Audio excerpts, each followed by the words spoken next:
This audio reading is from the book John Ploughman's Pictures by Charles Spurgeon.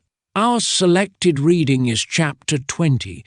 He lives under the sign of the cat's foot. The question was once asked, when should a man marry? And the merry answer was that for young men it is too soon, and for old men it is too late. This is all very fine, but it will not wash. Both the wisdom and the folly of men seem banded together to make a mock of this doctrine. Men are such fools that they must and will marry even if they marry fools. It is wise to marry when we can marry wisely, and then the sooner the better. How many show their sense in choosing a partner it is not for me to say, but I fear that in many cases love is blind and makes a very blind choice. I don't suppose that some people would ever get married at all if love had its wits about it. It is a mystery how certain parties ever found partners. Truly, there's no accounting for tastes. However, as they make their bed, they must lie on it, and as they tie the knot, they must be tied by it. If a man catches a tartar or lets a tartar catch him, he must take his dose of tartaric acid and make as few ugly faces as he can. If a three-legged stool come flying through the air, he must be thankful for such a plain token of love from the woman of his choice, and the best thing he can do is to sit down on it and wait for the next little article. When it is said of a man, he lives under the sign of the cat's foot, he must try and please his pussy that she may not scratch him more than such cats generally do. A good husband will generally have a good wife or make a bad wife better. Bad Jack makes a great noise about Bad Jill, but there's generally 20 of one where there's a score of the other. They say a burden of one's own choosing is never felt to be heavy, but I don't know. Some men are loaded with mischief as soon as they have a wife to carry. Yet a good woman is worth, if she were sold, the fairest crown that's made of gold. She is a pleasure, a treasure, and a joy without measure. A good wife and health are a man's best wealth, and he who is in such a case should envy no man's place. Even when a woman is a little tart, it is better than if she had no spirit, and made her house into a dirt pie. A shrew is better than a slut, though one can be quite miserable enough with either. If she is a good housewife and looks well after the children, one may put up with a cordial lecture now and then, though a cordial lecture would be a deal better.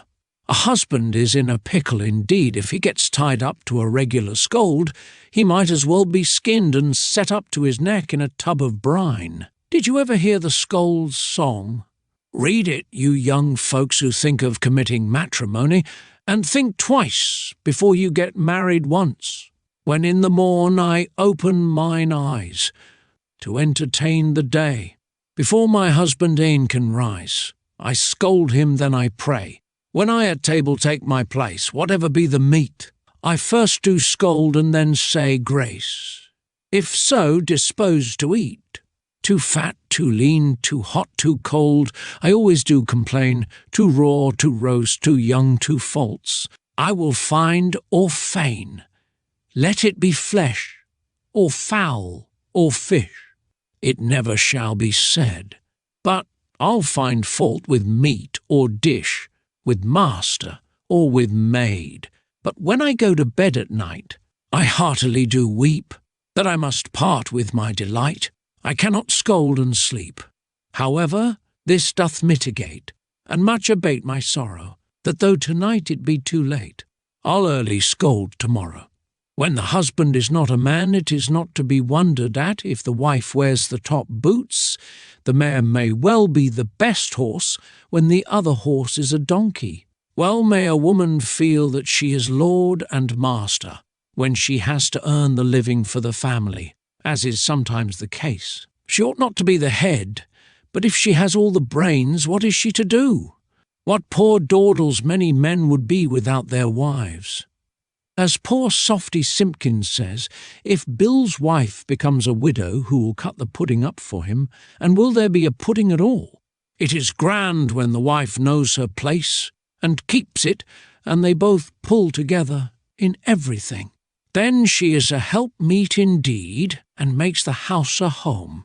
Old friend Tusser says, "When husband is absent, let housewife be chief, and look to their labour who live from their sheaf. The housewife so named, for she keepeth the house, and must tend on her profit as cat on a mouse." He is very pat upon it that much of household affairs must rest on the wife, and he writes, "Both out, not allow. Keep home, housewife thou." Like the old man and woman in the toy which shows the weather, one must be sure to be in if the other goes out. When the king is abroad, the queen must reign at home, and when he returns to his throne, he is bound to look upon her as his crown, and prize her above gold and jewels. He should feel, if there's only one good wife in the whole world, I've got her. John Ploughman has long thought just that of his own wife, and after 25 years he is more sure of it than ever. He never bets, but he would not mind wagering a farthing cake that there is not a better woman on the surface of the globe than his own very own beloved. Happy is the man who is happy in his wife. Let him love her as he loves himself, and a little better, for she is his better half. Thank God that hath so blessed thee. And sit down, John, and rest thee. There is one case in which I don't wonder if the wife does put her mate under the cat's foot, and that is when he slinks off to the public and wastes his wages. Even then love and gentleness is the best way of getting him home, but really some topers have no feeling and laugh at kindness, and therefore nobody can be surprised if the poor wife bristles up and gives her lord and master a taste of tongue. Nothing tries married love more than the pothouse. Wages wasted, wife neglected, children in rags. If she gives it him hot and strong, who can blame her? Pitch into him, good woman, and make him ashamed of himself if you can.